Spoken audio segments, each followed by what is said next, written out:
안녕하세요. 우리들의 잊혀져가는 60대 이야기 시작하겠습니다.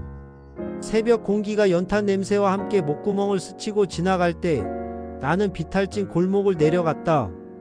골목 아래 공동수도는 겨울의 잔기운을 아직 품고 있어 손끝이 얼얼해졌지만 물을 길어다 놔야 어머니가 아침죽을 쑤실 수 있었다. 담벼락에는 전날 내린 비가 남긴 물기가 반짝였고 새로 깔아놓은 연탄재가 미끄러워 발을 디딜 때마다 뻑 소리가 났다. 도시가 빠르게 달라지고 있다고 사람들은 말했지만 내 하루는 여전히 오래된 냄새로 시작됐다. 연탄, 젖은 흙, 김서린 유리창, 그리고 라디오에서 흘러나오던 아침 방송. 라디오 진행자는 새 시대와 희망을 이야기했지만 내 손바닥에 남아있는 건 구두약 냄새와 신문 잉크뿐이었다. 상민아, 우선 물 올려놓고 학교 갈 준비해라. 어머니의 목소리는 늘 조용했지만 그 속에는 쌓이고 쌓인 피로가 있었다. 네. 나는 물통을 부엌 구석에 내려놓고 신문 뭉치를 챙겼다. 첫 차가 다니기 전에 배달을 마치려면 서둘러야 했다. 신문을 들쳐매고 골목을 걸을 때면 이 도시가 나에게만 조금 더 가파른 경사처럼 느껴졌다. 계단을 내려가다 미끄러질까봐 몸을 기울이고 허리를 굽히고 어둑한 새벽의 소리에 귀를 세웠다. 멀리서 전차 벨이 딩딩 울리는 소리가 희미하게 들리면 나는 이상하게도 조금 안도했다. 세상이 굴러가는 소리였다. 멈추지 않는 바퀴의 소리. 신문을 다 돌리고 집에 돌아오면 아버지는 이미 출근 채비를 마치곤 했다. 군복을 벗은 지 오래지만 그의 어깨에는 아직 군대의 각이 남아 있었다. 책은 봤느냐? 어제 야학 다녀와서 좀. 그의 눈썹이 일렁였다. 네. 나는 고개를 숙였다. 이 대화의 끝은 언제나 같았다. 아버지는 내가 머리로 사람 구실을 해야 한다고 말했다. 나는 머리를 굴려도 매일 돈이 먼저 필요했다. 어머니의 손은 거칠어졌고 동생들은 매일 조금씩 더 자랐다. 내 손바닥에 굳은 살은 해가 갈수록 두꺼워졌다. 학교에서는 졸음이 내 눈꺼풀을 잡아 끌었다. 오전 수업의 잔물결 같은 목소리 위로 창밖의 햇빛이 책상에 누워 있었다. 국어 선생은 칠판에 시 한 구절을 적었다. 나는 너를 사랑한다. 너의 이름을 부르는 일로 하루가 끝난다. 누구의 시였는지 그 순간엔 중요하지 않았다. 내 복숭아뼈는 낡은 구두에 눌려 아파왔고 손톱 밑에는 아직도 구두약이 남아 있었다. 시보다 급한 건 점심때 먹을 무언가였다. 점심 종이 울리자 아이들은 도시락을 꺼냈다. 스테인리스 뚜껑이 서로 부딪히며 내는 소리가 교실 가득 차르르 울렸다. 나는 빈손으로 나가 교문 옆 분식집으로 향했다. 국수집 앞에서는 김이 모락모락 났고 주인 아줌마가 고개를 내밀어 말했다. 또 외상. 오늘 저녁에 구두 닦고 갚을게요. 약속합니다. 아줌마는 나를 빤히 보다가 말아줄까 비벼줄까 하고 물었다. 말아주세요. 가느다란 면발이 사발에서 꿈틀거릴 때 나는 그릇을 두 손으로 감싸 쥐었다. 뜨거운 김에 눈가가 젖으면 그게 배고픔 때문인지 부끄러움 때문인지 헷갈릴 때가 있었다. 오후 수업이 끝나면 나는 청계천 쪽으로 발길을 돌렸다. 시장의 소음은 기름 냄새와 실밥, 압축된 사람들의 한숨을 끌어안고 웅성거렸다. 평화시장 골목에서 나는 품을 팔아 미신 공장에 원단을 나르고 창고에 박스를 옮겼다. 어깨에 닿는 종이 부스러기와 먼지가 목 안쪽까지 들어왔다. 사장님은 빨리 더 빨리를 입에 달고 살았다. 야, 그 롤 말고 저기 굵은 놈. 그렇지, 허리 곧게 펴고. 나는 내를 반복했다. 몸은 순순히 움직였다. 마음은 곧게 펴기 어려웠다. 뭉클하게 아픈 것이 가슴 언저리에 박혀 잘 빠지지 않았다. 그때 그 골목 야학 선생님이 내게 건넨 종이 쪽지가 생각났다. 오늘 저녁 야학 늦지 말고 와라. 새 교재 들어왔다. 야학. 밤마다 열리는 작은 교실. 공장 소녀들과 막노동 소년들, 신문 배달과 구두 닦기, 하숙집. 식모, 삭바느질하는 아주머니까지 빼곡히 들어앉는 방. 나는 그곳에서 세상과 나 사이의 거리를 한 줄 한 줄 좁혀가고 있었다. 한글 받아쓰기 뒤에 수학의 기본이 오고 세계지도 앞에서 누군가의 꿈이 속삭였다. 그날 새로 온 아이가 있었다. 이름은 연희. 안녕하세요. 그녀는 조용히 인사했다. 손등엔 바늘자국이 점점이 박혀 있었다. 숨길 수 없는 노동의 흔적. 어디서 일해? 나는 물었다. 평화시장. 바느질. 힘들지? 힘든 게 뭐예요? 그게 하루죠. 그녀는 웃었고 나는 그 순간 이상하게 가슴이 살짝 저렸다. 빛이 좋았다. 이 도시에서 내가 좋아하는 빛은 두 가지였다. 하나는 멀리서 보이는 네온, 다른 하나는 야학방 안의 희미한 전등. 그날부터 그 전등 아래서 나는 그녀의 옆자리를 노리게 되었다. 야학이 끝나면 우리는 종종 청계천 다리 위에서 잠깐 쉬었다. 연탄가루 섞인 바람이 머리칼을 지나갈 때 그녀는 내게 아주 작은 사탕을 하나 꺼내 주었다. 이거 공장 언니가 준 거예요. 달지 않죠? 그래도 배고플 때는 도움이 돼요. 나는 사탕을 혀끝에 올려놓고 천천히 굴렸다. 사탕이 녹는 속도로 내 마음도 조금씩 녹았다. 상민 씨는 뭘 하고 싶어요? 글쎄 아버지가 말하길 사람은 머리로 사람 구실해야 한대. 그건 아버지 꿈이고요. 그녀는 내 눈을 똑바로 봤다. 그럼 너는? 나는 한 번쯤 쉬고 싶어요. 하루를. 제대로 밥 먹고 제대로 눕고 제대로 웃는 하루. 그녀의 말은 가볍지도 무겁지도 않았지만 오래 남았다. 나는 어쩌다 가슴에 들어온 그 말을 밤마다 뒤척이며 되씹었다. 봄이 기울어갈 즈음 야학 선생 영철 형이 조심스레 말했다. 얘들아 이번 주 토요일 학교 근처에서 모임이 있다. 그냥 이야기 듣는 자리야. 나라가 어디로 가는지 우리 삶이 왜 이 모양인지 같이 생각해보자. 나는 고개를 끄덕였다. 연희도 고개를 끄덕였다. 모임은 생각보다 컸다. 대학생 형들이 있었다. 투박한 종이에 인쇄한 유인물이 돌았다. 그 협정은 우리의 입을 막는다. 우리는 물건이 아니다. 가난을 고쳐먹자 같은 문장이 눈에 걸렸다. 깊은 뜻을 다 알지 못해도 내 피부의 기억은 말했다. 가난은 배고픔의 다른 이름이고 침묵은 폭력의 다른 얼굴이라고. 집에 돌아와 보니 아버지가 마루에 앉아 라디오를 듣고 계셨다. 사회면 뉴스의 데모 이야기가 나왔다. 학생들이 설치면 나라가 망한다. 그의 말은 칼날처럼 짧고 냉정했다. 그 학생들이 왜 나갔을까요? 내가 조심스레 물었다. 아버지는 라디오 볼륨을 올렸다. 너는 야학 끝나면 똑바로 집에 들어와라. 아버지 저는. 그의 손이 허공을 내리쳤다. 말은 끝까지 나오지 못했다. 침묵은 그날도 내 편이 아니었다. 며칠 뒤 결국 그날이 왔다. 봄비가 지나간 뒤에 환한 하늘 아래 우리는 종이 마스크와 젖은 손수건을 챙겨 길로 나섰다. 누군가가 말했다. 체류탄 냄새 맡으면 눈, 코, 목이 다 메어. 물수건으로 막아. 나는 연히 손을 잡았다. 떨림이 전해졌다. 무서우면 뒤에 있어. 아니요. 같이. 함성은 처음엔 어색했고 금세 커졌다. 돌려달라. 묻지 말라. 단어들의 행렬이 골목을 휘저었다. 종로 쪽에서 경찰의 방패가 번쩍거리는 게 보였다. 체류탄이 하늘을 그리며 날아왔다. 연기는 하얀 줄무늬를 남기고 바람을 탔다. 코와 목구멍이 타들어갔다. 눈물이, 콧물이, 땀이 모두 한꺼번에 얼굴을 적셨다. 연희야. 나는 그녀를 팔로 감싸고 골목 모퉁이로 밀어넣었다. 젖은 손수건을 그녀 입에 대고 내 것도 올려댔다. 누군가 넘어졌다. 누군가 끌려갔다. 누군가는 구호를 쉬지 않았다. 시간이 길게 늘어졌다가 갑자기 끊긴 것처럼 흘렀다. 우리는 겨우 골목을 빠져나와 다방 앞처마 밑에 주저앉았다. 다방 유리 너머로 흑백 TV가 깜박였다. 뉴스 앵커의 입술이 빠르게 움직였지만 소리는 들리지 않았다. 유리창에 비친 우리 얼굴은 먼지와 눈물로 얼룩져 있었고 그 얼룩 위로 희미한 미소가 번졌다. 살았네. 내가 말했다. 살았어요. 그녀가 대답했다. 그 순간 살아있다는 사실만으로도 세상은 잠깐 아름다웠다. 그날 저녁 집에 들어서자마자 아버지는 내 옷에서 나는 냄새를 맡았다.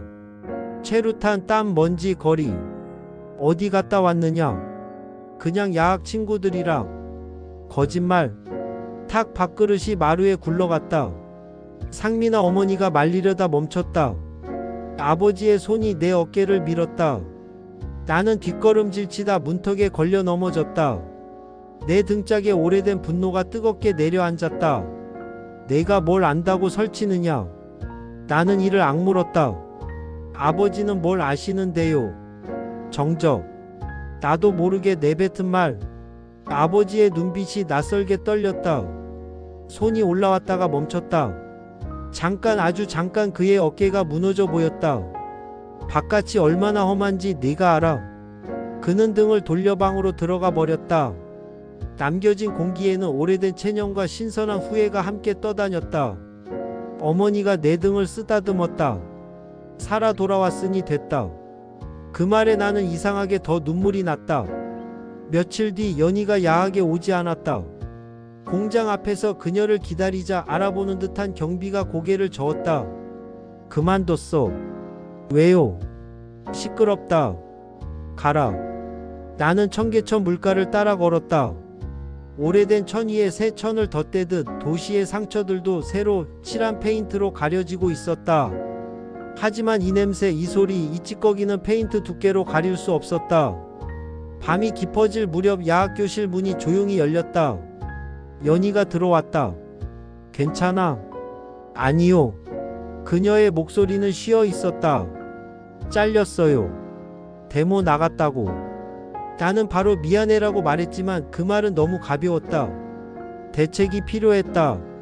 우리는 계산을 시작했다.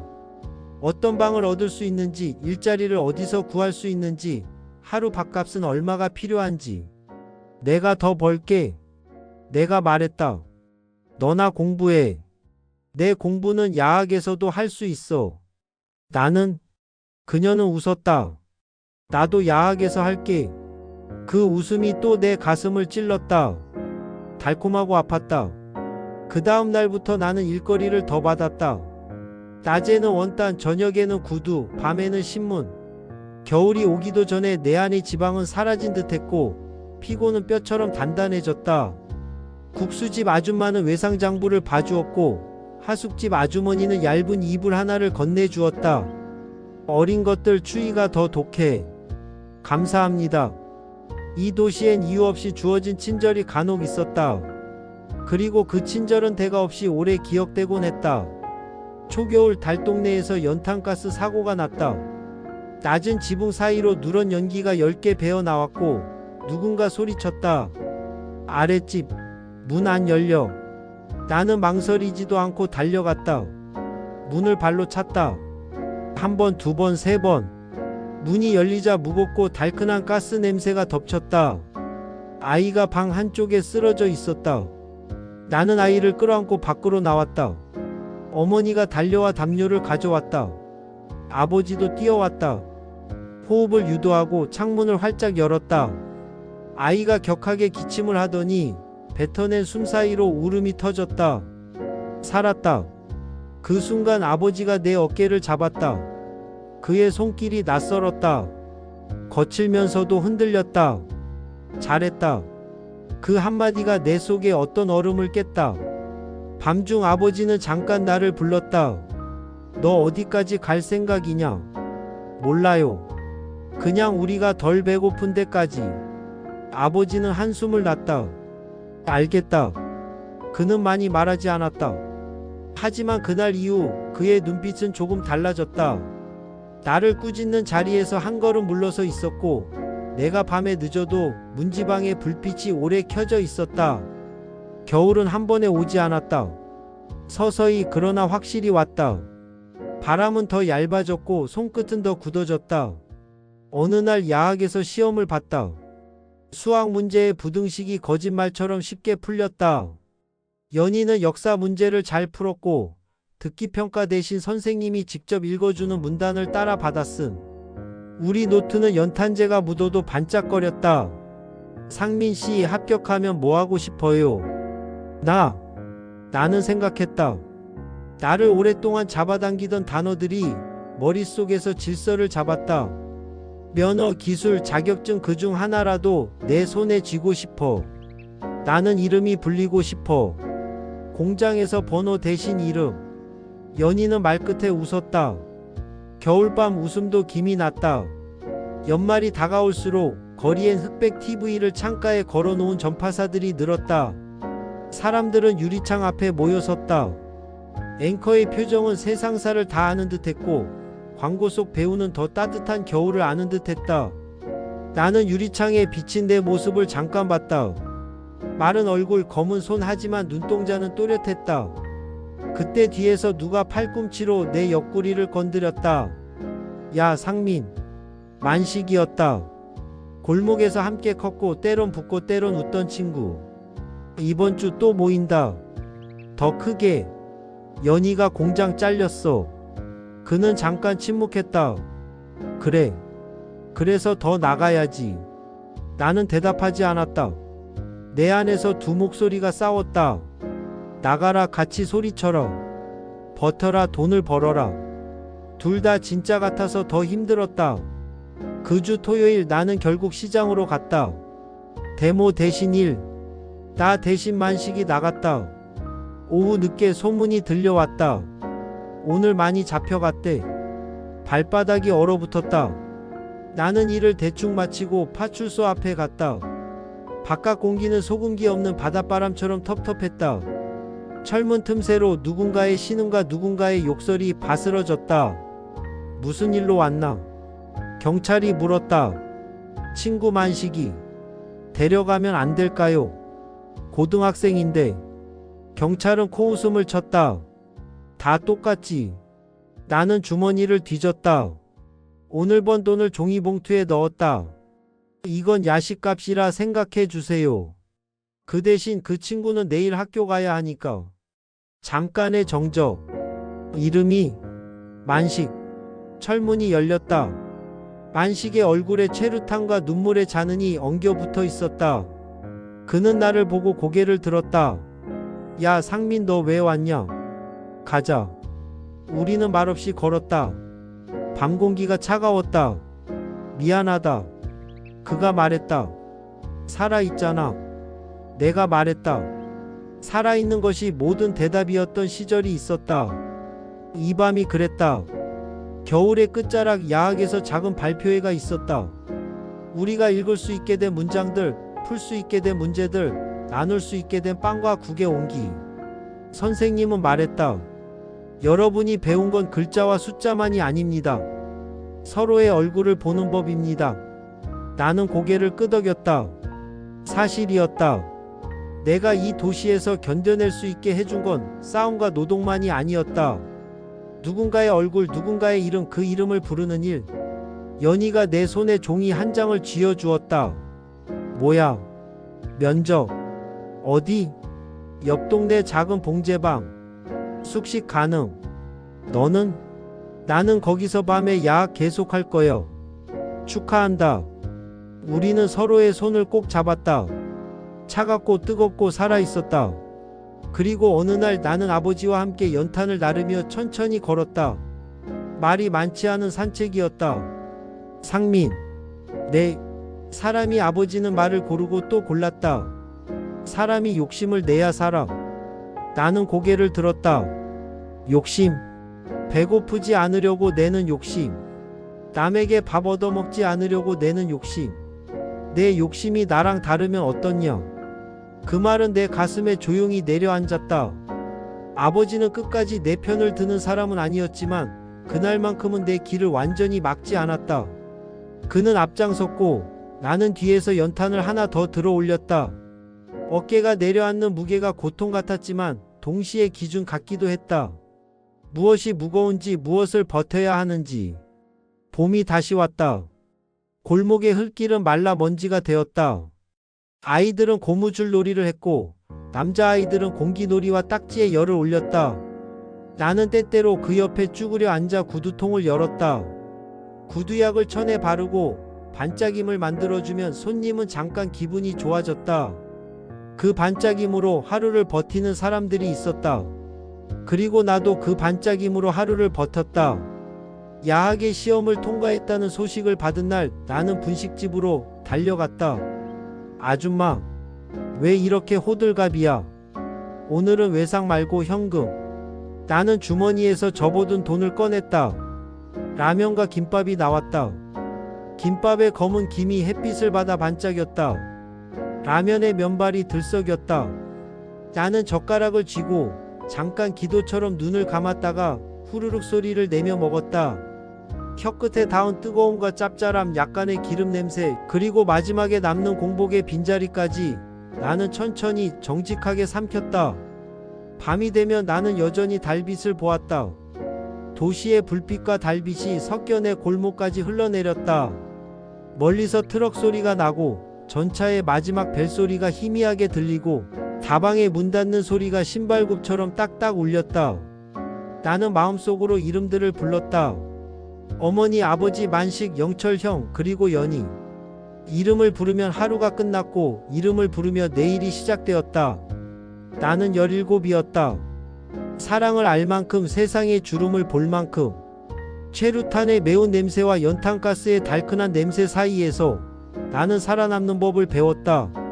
살아남는다는 건 남들보다 덜 아픈 척하는 일이 아니라 아픈 자리로 손을 뻗는 일이었다.